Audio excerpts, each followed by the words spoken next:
السلام علیکم ورحمۃ اللہ وبرکاتہ۔ معزز ناظرین، میں ہوں محمد طیب قاسمی اور آپ دیکھ رہے ہیں طیب قاسمی آفیشیل یوٹیوب چینل۔ گنجے پن کو چھپانے کے لیے لوگ نقلی بال اور وگ کا استعمال کرتے ہیں، تو کون سے بال لگوا سکتے ہیں اور کون سے نہیں؟ ایسے ہی وگ لگے ہوئے حال میں وضو اور غسل ادا ہو جاتا ہے یا نہیں؟ تو شریعت مطہرہ کا اس سلسلے میں کیا حکم ہے اور علماء کرام اور مفتیان عظام کا اس سلسلے میں کیا فتویٰ ہے؟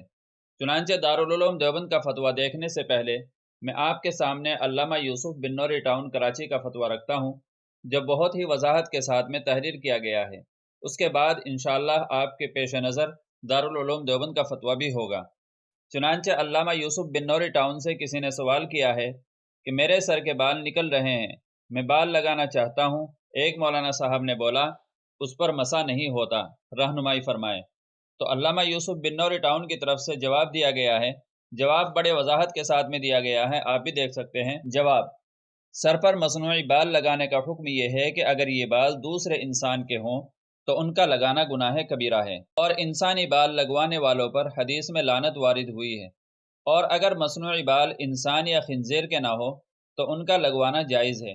البتہ مصنوعی وگ لگانے میں اگر کسی کو دھوکہ دینا مقصد ہو تو یہ بھی درست نہیں ہے۔ حدیث شریف میں ہے، آپ صلی اللہ علیہ وسلم نے فرمایا، اللہ تعالیٰ نے لعنت فرمائی ہے اس عورت پر جو اپنے بالوں میں کسی دوسرے کے بالوں کا جوڑ لگائے، اور اس عورت پر جو کسی دوسری عورت کے بالوں میں اپنے بالوں کا جوڑ لگائے، اور جسم گوندنے اور گدوانے والی پر بھی لعنت فرمائی ہے۔ سر کے مصنوعی بال اگر گوند سے اس طرح چپکائے گئے ہوں کہ وہ جزو بدن بن گئے اور اصل سر تک پانی پہنچانا متعذر ہو گیا، اور جس گوند سے چپکائے گئے ہیں وہ سر کا جز بن گیا، تو مصنوعی بالوں کا مسح ہی کافی ہے۔ اور اگر وہ آسانی سے جدا ہو سکتے ہوں تو اس کو ہٹا کر مسح کرنا چاہیے۔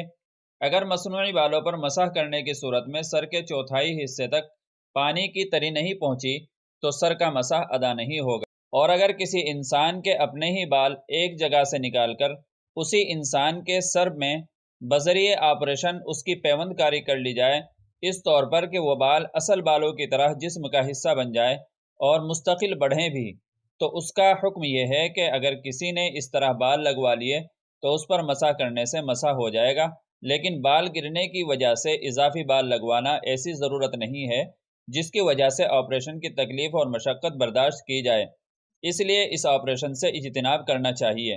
اب اس کے بعد دارالعلوم دیوبند کا فتویٰ بھی دیکھتے ہیں۔ عنوان قائم کیا گیا ہے، مصنوعی بال لگانے کے بعد غسل صحیح ہوگا یا نہیں؟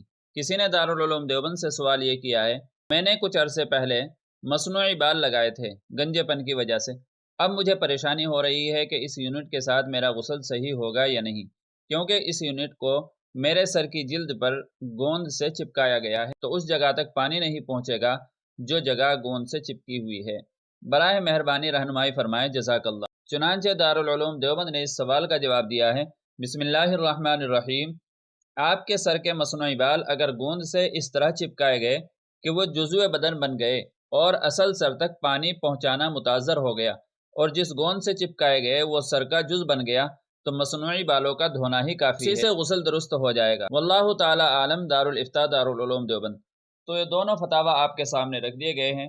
مجھے امید ہے کہ آپ کو مسئلہ اچھی طریقے سے سمجھ میں آ گیا ہوگا، اور اگر اس طرح کی مزید ویڈیوز پانے کے لیے آپ منتظر رہتے ہیں تو ہمارے اس چینل کو سبسکرائب بھی کر سکتے ہیں۔ چلیے پھر ملتے ہیں اگلے کسی مسئلے میں کسی دوسرے ٹاپک کے ساتھ میں، تب تک کے لیے آپ سے دعاؤں کی درخواست ہے۔ السلام علیکم ورحمۃ اللہ وبرکاتہ۔